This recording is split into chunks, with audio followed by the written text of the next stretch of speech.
मेरी पत्नी कुसुम देवी अपने ग्राम पंचायत में 3 बिस्सा 5 धूर जमीन का रजिस्ट्री बैनामा विधिक कार्यालय विधिक रूप से स्टाम्प देने के बाद कराया। विपक्षियों द्वारा जो हमसे राजनीतिक ईर्ष्या द्वेष रखते हैं उनके संरक्षण में पहुंचने के बाद जो उस भूखंड के किसी भी प्रकार से अभिलेखी व्यवहारिक अधिकारी नहीं हैं, उनके द्वारा सिविल प्रकृति की व्यवस्था को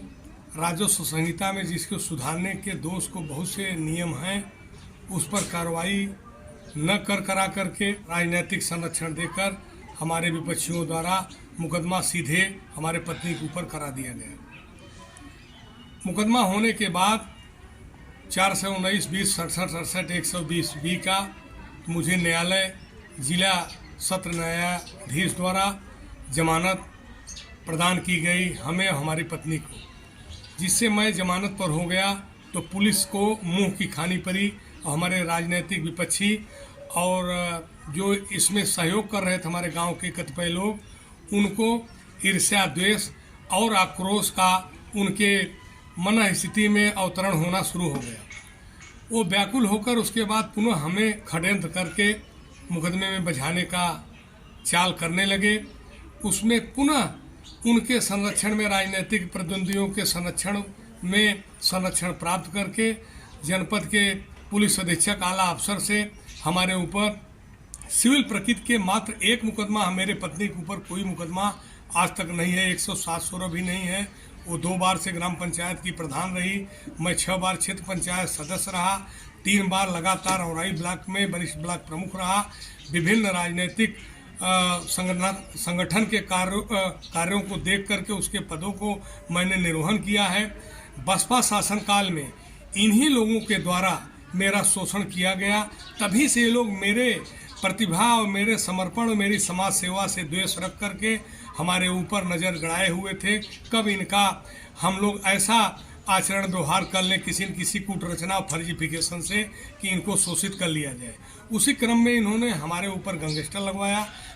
लगवाया और हमारे पत्नी के ऊपर गैंगस्टर लगवाया। मैं पत्नी गैंग चलाना प्रारंभ किया इनकी नज़र में, जबकि गैंग का मतलब ये होता है कि जिसका एक गैंग हो जो इस जनपद में दूसरे जनपद में विभिन्न आपराधिक कृत्य करके उस कृत्य से धन अर्जित करके अपने परिवार का गुजर बसर भरण पोषण करता हो।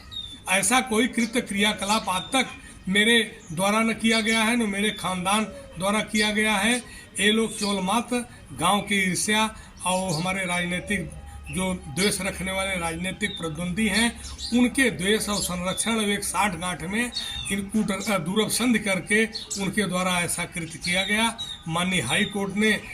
एक शब्द लिखा कि यह सिविल प्रकृति का मैटर है, यह दंडात्मक प्रक्रिया में कैसे आया, इसकी मैं गिरफ्तारी के लिए स्टे देता हूं। और उसके बाद 3 हफ्ते का समय दिया कि इसमें जो भी आपको पुलिस को, सरकारी महकमे को, सरकारी वकील के माध्यम से जो कहना हो उसको आप कह दीजिए। मैं इसको 3 हफ्ते के बाद फाइनल सुनवाई करने जा रहा हूं। इससे ये लोग पुनः अब व्याकुल हैं, नाना प्रकार की धमकियां देते हैं कि हम आपको मिट्टी में मिला देंगे, मरवा देंगे, मार देंगे, आपके परिवार को नष्ट कर देंगे। यदि हमारे ऊपर किसी प्रकार की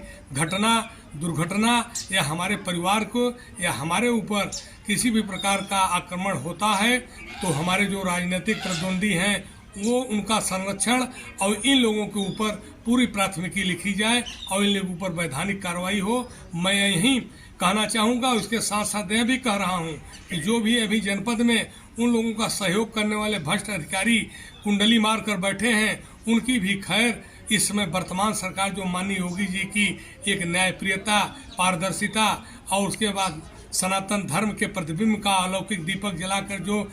जन समूह पर अपना छाप छोड़कर उन्होंने उस तेज का दीपक जला करके जनता जनार्दन में विश्वास जागृत किया है और उसके जागरण में कहीं ये बच नहीं पाएंगे, ये भी ढूंढ निकाले जाएंगे और अवश्य इन लोगों के खिलाफ कार्रवाई होगी। मैं इस कार्यक्रम में मुझे रेमडी मिलने पर हमारे क्षेत्र के विधायक माननीय दीनानाथ भास्कर जी ने जिस ढंग से